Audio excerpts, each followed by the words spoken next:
welcome back. My name is Kalika if this is your first time here. I make anti-MLM content here on YouTube focusing on the unethical and predatory practices within business opportunity scams and coaching and sales. So today I wanted to read a submission. It is a story submission by a friend. They wanted to share their story but remain anonymous.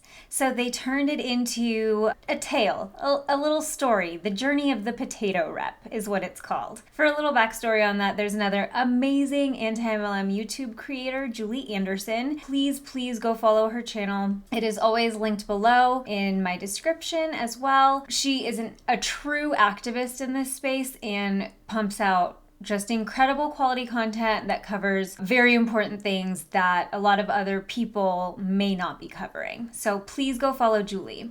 Anyways, in her content, if you've seen it, she jokes about starting her own MLM called the High Altitude Potato MLM. And so this person wrote kind of a spin-off. They wrote their story, but as the story of a potato rep. So this is the journey of a potato rep, and I'm going to be sharing this story with you. There are a lot of good points and a lot of detail, so although I don't want to take away from this story, I don't want to add too much and I don't plan on it, I will stop where it's natural to just point out a few things because the way the story is written, it may have been their personal experience, but it's written in a way that shows how relatable it is to pretty much everybody, no matter what MLM they are in. So, without further ado, I just want to jump right into it. This is the journey of the potato rep. This is my story of joining the High Altitude Potato MLM. Before I joined, I thought it was a cool, fun club and community. I was just leaving college and I was at a vulnerable place in my life, trying to figure out my next steps and what I wanted to do career-wise. I had never really wanted a traditional job, and I wanted to help people and enjoy life. I was in class one day and I got an unexpected text from a friend who I normally didn't hang out with on a one-on-one setting. Normally, we would hang out in a group with our other mutual friends. He wanted to see if I was free to meet him at this coffee shop. I showed up to meet him after that class was done because I had some free time. Little did I know that I was going to see a presentation, and that was going to change everything. So that's the first paragraph. I just want to take a quick pause and point out that this person was at a vulnerable point in their life. They'd admitted so themselves. They were trying to figure out what their next steps were leaving college, which is a common transition that's preyed upon, and I can relate because that's the time that I ended up joining too. I was leaving college and unsure of what my next steps were going to be, wasn't really sold on the path that I had set out on. And the one other point I wanted to make is that they didn't know what they were seeing. They didn't know that they were seeing a presentation.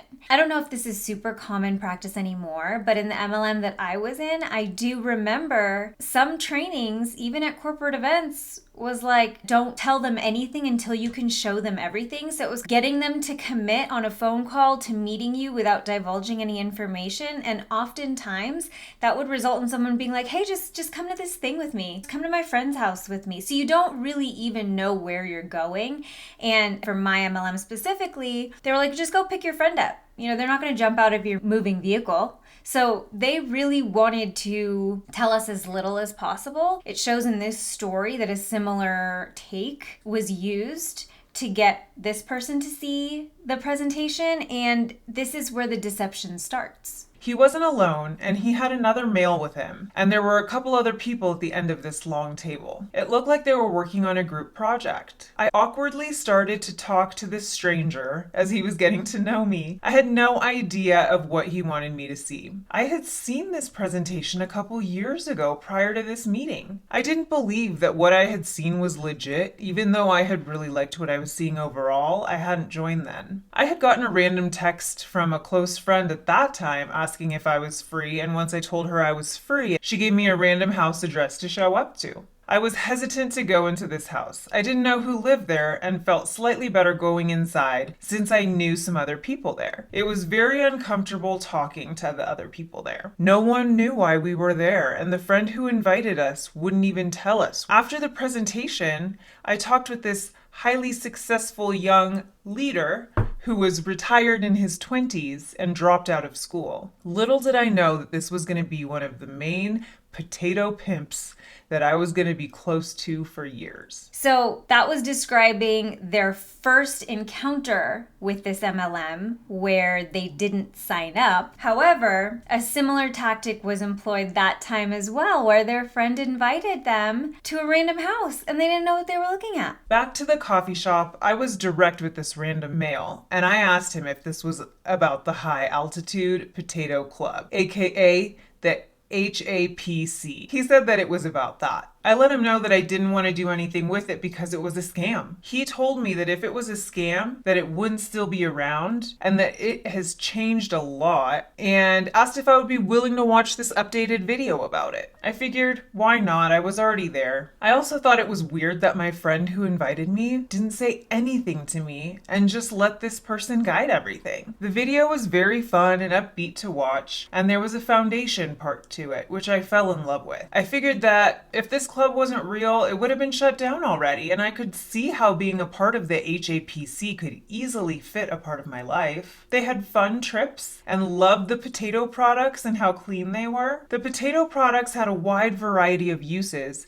and who doesn't love a good potato product? Their foundation had trips to help plant more potatoes in the third world countries and to build schools. Some of the membership was to help go towards the foundation. So the foundation, just for clarification, is a fundraising, charity, philanthropic component. A lot of MLMs include to appeal to the altruism in people, especially to the yellows, people that just want to help and give back. A lot of people that get roped in MLMs are good people, so having a foundation where they say proceeds go to this donation, this charity, this is how you can volunteer, it appeals to a lot of people. They really feel like they are helping. There was different levels of membership to fit in with where you were at. The highest level of the membership was the high titanium, ruby platinum, French curly fry membership. The starting cost for that membership was initially $2,500 and $500 a month for those people who wanted a red carpet lifestyle on a champagne kind of budget. They had the best trips and more access to the different kinds of potato products I could get each month. The lowest kind of membership I could get was the silver baked potato for $500 initially and only $50 a month. I was told that it wasn't the kind of membership that I wanted, and most people got in at the gold mashed potato membership, which was $1,000 down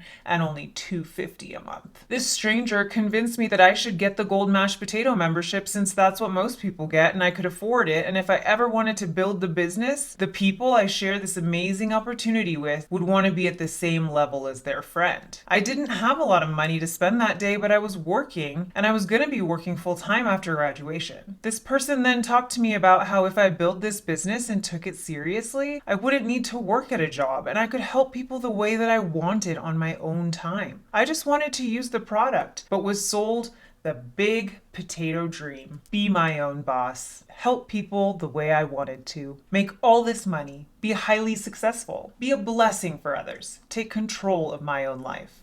I just wanted to have coffee with my friend after class and found myself signing up for the gold mashed potato membership and having the entire direction of my life changed. The other couple of people that were at the other end of the table were still doing their own thing. When everyone but one of them left, that male came over to talk to me too. I later learned that this is what they called blitzing, to do a lot of presentations back to back in order to really grow their business. I wasn't by myself with my friend once, and truthfully, if I didn't have that pressure from the other two random men, I wouldn't have signed up. The other male at the end of the table had to share a story with me and answer questions. I found myself getting that membership. This is alluding to the group, like the social dynamics that contribute to people signing up, which is why they want to get you in person in as large of an event as possible. So when it's not a conference or a big shot meeting or like a party at someone's house, sometimes people meet like at a coffee shop, at a Starbucks with their friends, and they're all sending out messages and trying to get people to come meet them and doing presentations back to back all together at the coffee shop. And that also, they think it provides social proof, but it's kind of like a couple people ganging up on one person, right? And then they all, of course, have to share their story because that's like the one compelling piece that they have to convince you to get in. And by introducing like people that are more successful than, say, her friend who brought her, that's supposed to build credibility in what they're doing. But it also serves this kind of sinister double purpose of peer pressuring the person, if they wouldn't have done it under other circumstances. Then I had to start sending out texts to my friends because I was serious now about the business, and the expert, the guy who talked to me before the presentation, and now my sponsor, my friend, was watching me send out texts trying to coach me on what to say and how to talk to my friends. They told me that you need to make sure that they are free first before you say anything. Like, what are you doing now? Or what are you doing at blank time? And once they said they were free, to then invite them to where you were or to a meeting place. If it was to be online, then send them a link. Or if it was over the phone, make sure that they were on the right website and be on the phone with them while they watch the presentation. Or hop off and let them know that you'll call them back in 30 minutes once the video is over. You are always to have an expert with you in person or on the phone without telling your friend, because they might say no. And they know that you've never done this before and they need someone else's story for the credibility. So this is explaining the three-way call or the three-way meeting. Like, you have the expert who doesn't know the person. They can also hard close because they don't have a relationship with the person they're trying to close. So it doesn't jeopardize the friend's relationship, and someone else can close them and not really care so much about it. And that person generally has more experience. The phone call thing just took me back because I did this so many times and it was so cringy because I really embraced what they told me and tried to have an expert on every call. It's so sinister. You literally have multiple people plotting how to get you into something and best sell you, and you have no idea. Like, you have your upline on the phone ahead of time and you call them and you make sure they're sitting in front of a computer, and then you give them the link and the password, and then you call them back right after. Otherwise, you sit on the phone with them for like 15 minutes while they're watching your little promo video. It was the most cringy, awkward thing ever, and I hate to say how many times I did it too. If they were to ask, what is it? You have to say that it's too big to explain over the phone, and say that it's like trying to give a haircut over the phone. I remember this. And to be in a hurry, even if you weren't, to give the impression that you were, and to avoid the, well, what is it question. A thing that was always said was, facts tell and stories sell. I didn't know this right away. I had a friend come over to meet me and was able to sign her up right away with no objections because this was so out of character for me to do, and thankfully, she quit right away too. The expert told me that it's extremely important to have a good story within the 24 hours, the first 24 hours, because that was the most critical part of someone's experience with the club. Now, why would that be? Why is the main focus to have you do a presentation and get a sign up in the first 24 hours the focus of a club where you're supposed to be getting value from being a member? Is it because recruiting's what it's really all about? All of that should have been red flags from the beginning, but this was something that I had never done before. I trusted my friend and thought that this was a normal thing to do on the way to the top. I didn't do any other presentations until months later, and that day I was added to several Facebook groups, and my number was given to all the upline leaders since I was now on their team,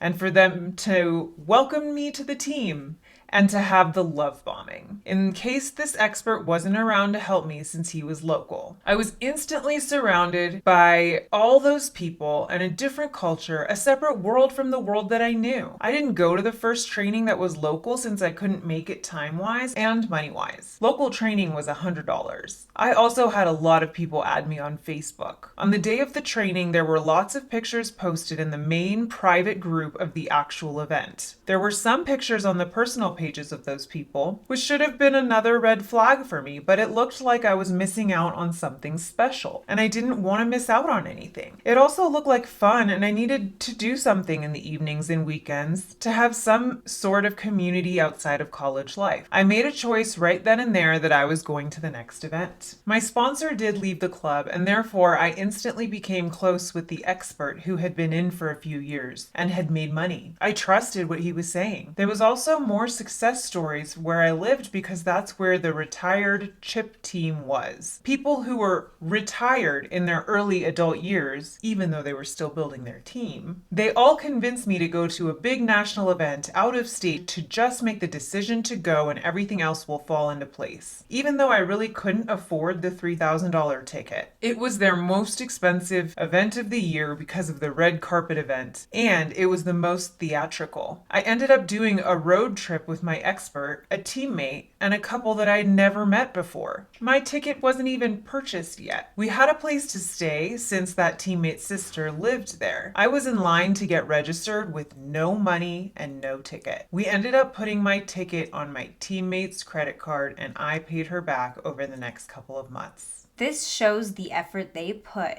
into getting people to their first event, because they know that once they get them there, and if they get through to them and get them to stay through the event and can get some of that indoctrination in, it ropes people in. This is why they go to these lengths to make sure people will get there. They're like, we'll figure the ticket out. The event was so fun and energetic. The weekend felt so incredibly long with how filled it was with all the skits and parties after the training. The skits had those subtle messages of us versus them and dream stealers. We had to tell the people around us who our dream stealers are. I was always told that there's the day that you sign up and there's the day that the potato blood gets in you, and that's where the real magic begins. Going to all of the trainings, even though you know what will be said, is for the benefit of the new potato reps to show them that it is important to be consistent. It's like going to school and investing in your business. Everybody also needs to invest in themselves. There was a heavy emphasis on changing your mindset and hearing all of the trainers' stories upon stories and more stories. I had drank the Kool-Aid after that first event. My belief was higher being around thousands and thousands of potato reps. We got to hear from the Queen Potato Head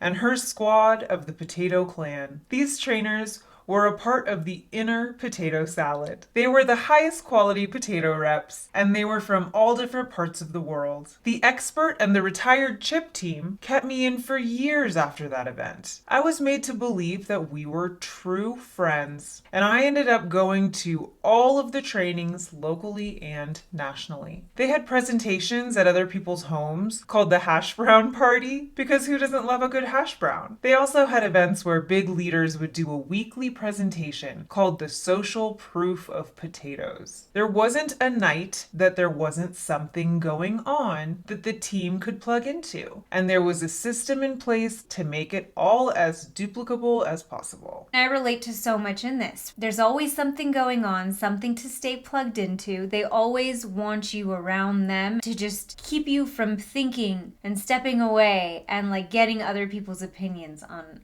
all of this. Shout out because they use the word duplicable instead of duplicatable. I remember, me being a spelling bee nerd when I was in elementary school.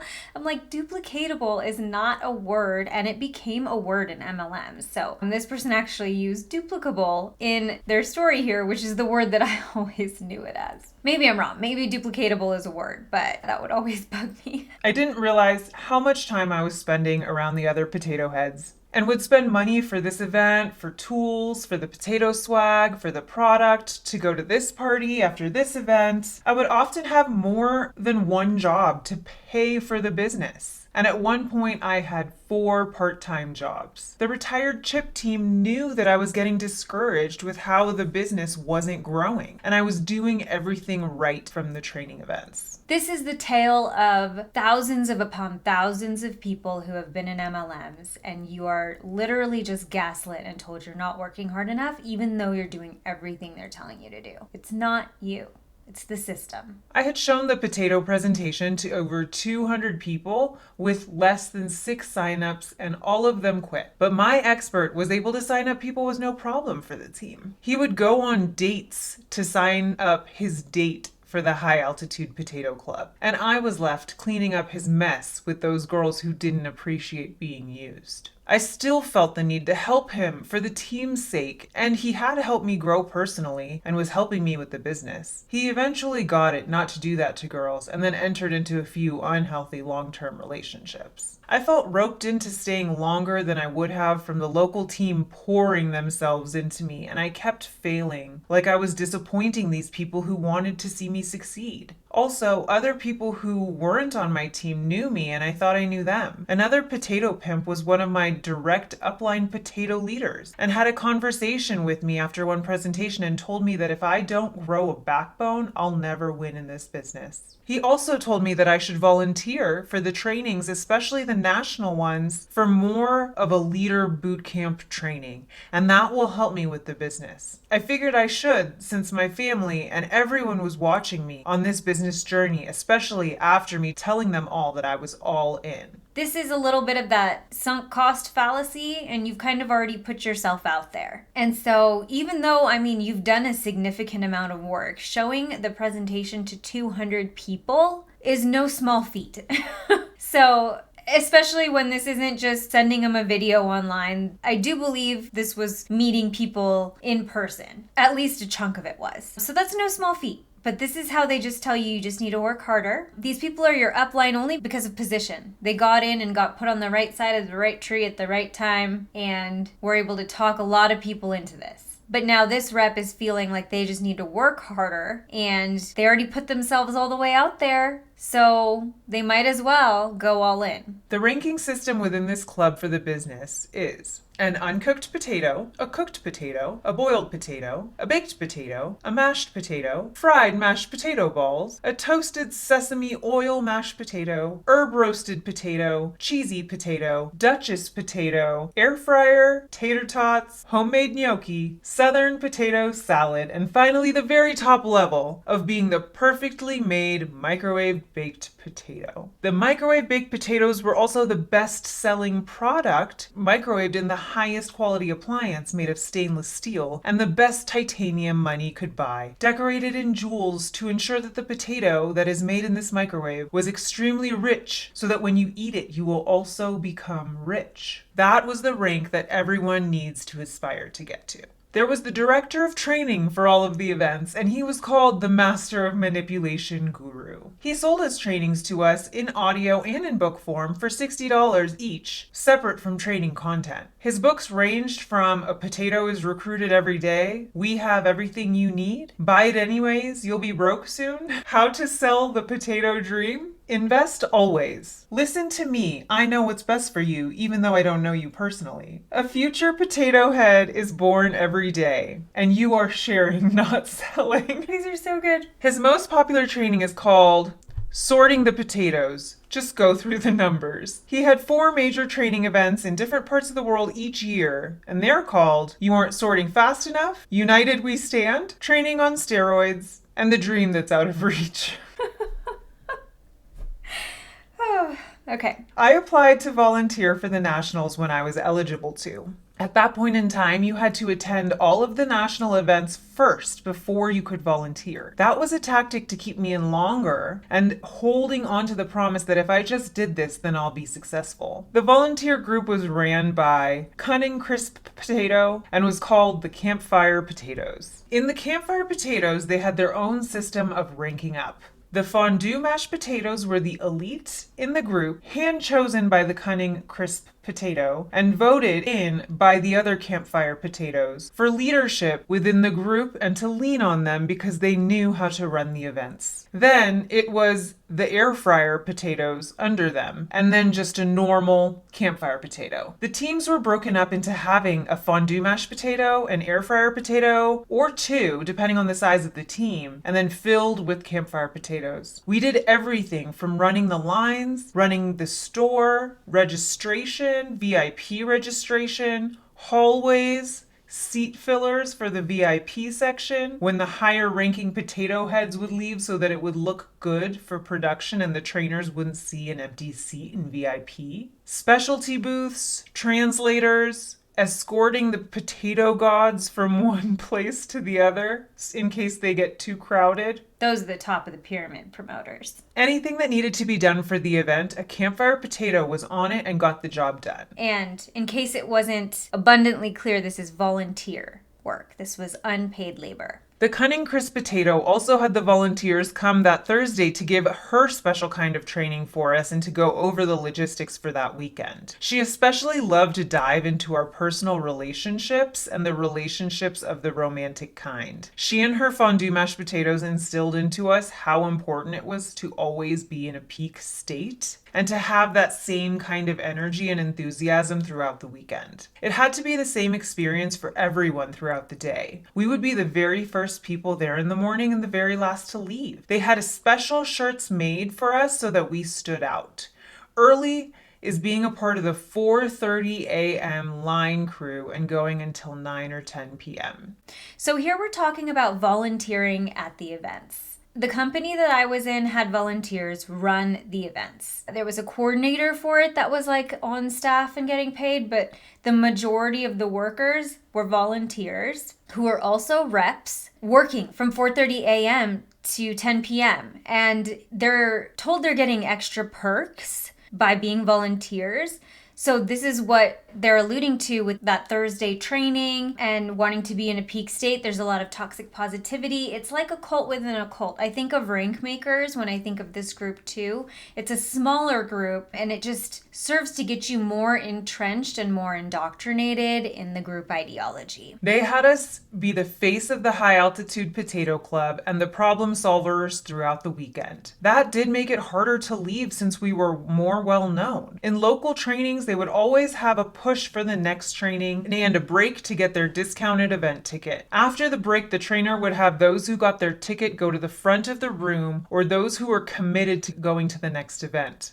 Those who stayed in their seats had their objections overcome so that they could join everyone else in the front of the room. A picture would then be taken and posted on social media. That was always uncomfortable, and it made it public for those people to follow through with their word. Yep, exactly. Being a campfire potato, you were always to go to the potato for everything and naturally got wrapped into serving locally because of that. Not only were you well known on the national level from the potato headquarters, but locally. There's now a pressure not only to be perfect all the time, but to make everything work in the business. Since a good majority of the campfire potatoes started serving in order to level up in their club because they were struggling, they found their place within the company helping and serving others. There was a purpose found in helping others rank up while trying to rank up themselves. So, do you see how they use this language of serving and volunteering? You really think you're helping. And these volunteers are working for free. They are volunteering their time and energy, and it's a lot of time and energy. But the goal of it all is to rank up, and that's why they were struggling, and their labor is now being exploited instead. Many years flew by in the potato clan, from going to event to presentation,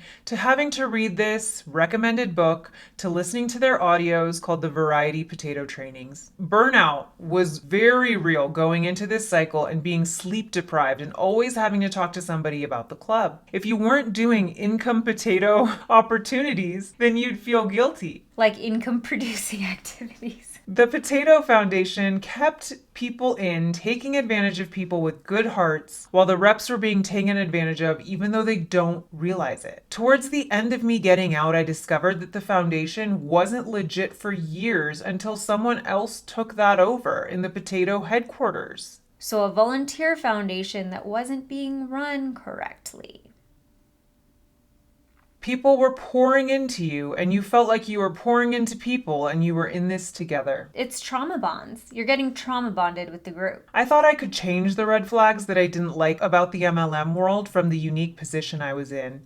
And I talked to corporate directly about it and other leaders, and nothing changed. Eventually, I realized that it wasn't going to change, and this is just how that world was. It was like I was living in two different worlds of being in the real world and being in a potato dream world. A few things that brought me back to the life of not being consumed by all things related to potatoes happened at the event. One event was that they were launching trips to space, and you just needed to spend $300,000 and you could book a trip to space. Forget about the astronaut training. Just book a potato trip and you could go to space since you had that membership. People bought into it and believed that they could go. This was a real thing. I will attest. Dream trips to space. The potato queens stopped being able to pay the potato reps. And the talks at the events on how this leader left to go to the Smoke and Bacon group, and another leader left to go to the Sparkling Bejeweled Unicorn Company, and another few leaders went to the Stitch and Thread Fabric Everything's Possible Company. There were rumors of people leaving to go to the Always Smell Good with Uncommon Scents.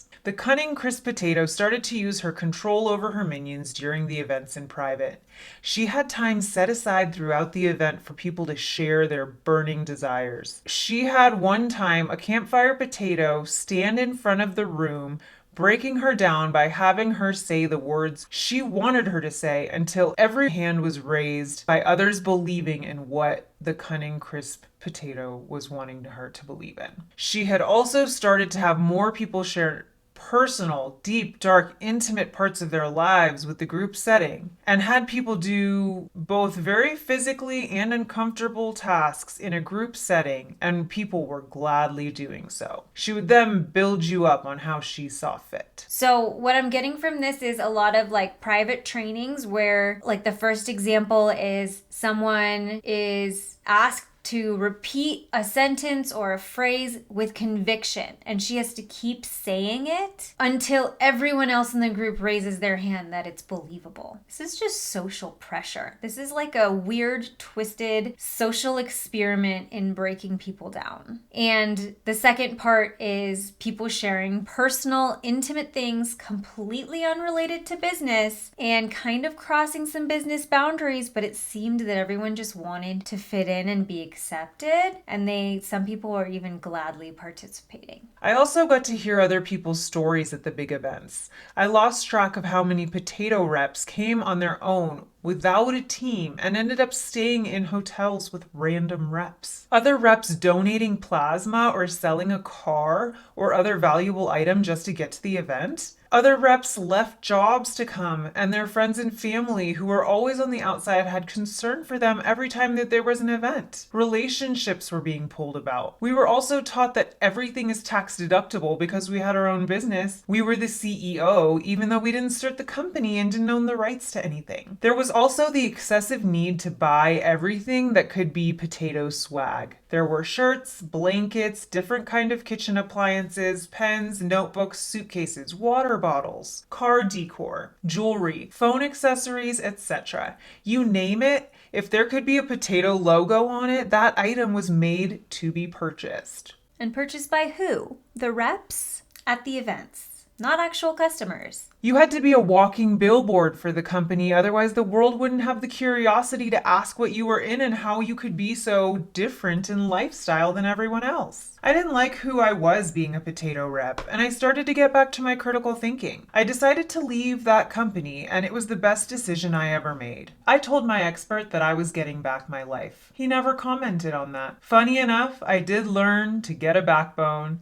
and used it for good instead of evil. Thank you, High Altitude Potato. I love it. And it even ended just like a testimonial ends, where they thank the company at the very end. I love it so much. There's so many things that I know people can relate to in this story.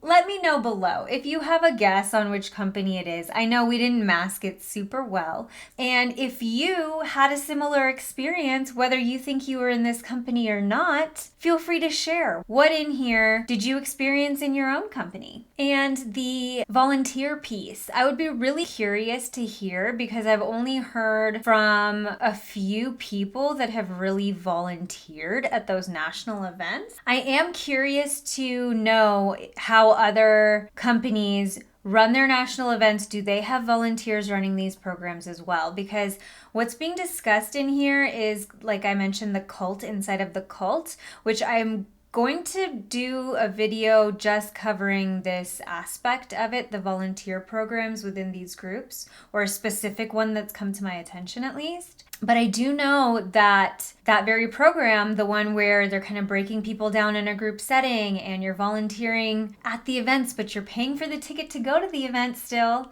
but you're working from 4:30 a.m. to 10 p.m. and then they give you some personal development and tell you to be grateful for it. They're trying to create that program in other companies. So just like a network marketing coach can, instead of working exclusively for one company, they can coach for multiple companies or contract in and do whatever. This organization is trying to create a similar, I look at them as like leeches on top of MLM. Like, you already know MLM is like a problem and it's like a leech industry on top of it. So that's kind of how I look at coaching. And then that's kind of how I look at this volunteer program, is they want to bring this to different companies. So they want to go to other companies and say, hey, buy a ticket to the event, come to the event, but work the event for free. And then all of this other culty stuff is happening within it too. So that's what I'm most curious about. So if you have any experience or insight into any programs like that with any other companies, please let me know. I hope you enjoyed this story. I tried to make it a little fun with the graphics and illustrations and things. And thank you so much to the person who sent me this. I love it. I love the comic relief. It's hilarious. There's so much to relate to. And if there's anyone else who wants to send in their stories to me, I'm happy to read them. I'm happy to provide a platform for people who are leaving to share their stories. So if you want to send it in, feel free. If you'd like to tell your story on video, I'm totally down for collaborations like that too. So feel free to share anything with me that you'd like. I will leave my email below. You can just upload it to Google Drive and share it with me, or just reach out to me, or like Instagram is a great place just to DM me. I'm usually pretty active over there. So if you do want to share your story on my channel in whatever form, please let me know. Thank you so much for watching, and I'll see you next time.